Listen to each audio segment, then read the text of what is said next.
حضرت فاطمہ کہتی ہے میں نے پہلے دن نقاب اوڑھا، پہلے دن میں نے نقاب اوڑھا اور میں نے دوپٹہ لیا، کہا حضور کی گردن پر اوجڑی ہے، پاک رسول کی پاک بیٹی، عزت والے رسول کی عزت والی بیٹی۔ حضرت فاطمہ فرماتی ہے میں پہلے دن برقع اوڑھ کے حرم شریف گئی، حضور سجدے میں،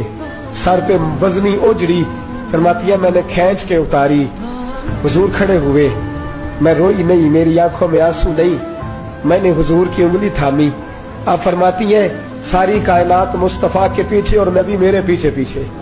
فرماتی ہے میں گھر نہیں لائی نبی پاک، حضور نے بھی نہیں پوچھا بیٹے کدھر جانا ہے، سیدھی میں آب زمزم کے کنویں پہ لے گئی۔ فرماتی ہے بظاہر بالوں میں وہ اونٹ کی اوجڑی کے ذرات لگ گئے تھے۔ فرماتی ہے لوٹے میں پانی بھرا، ایک ہاتھ سے میں پانی ڈالتی، دوسرے ہاتھ سے حضور کی زلفوں کو سنوارتی، فرماتی ہے میں دھوتی جاتی، فارغ ہوئی حضور کے کپڑوں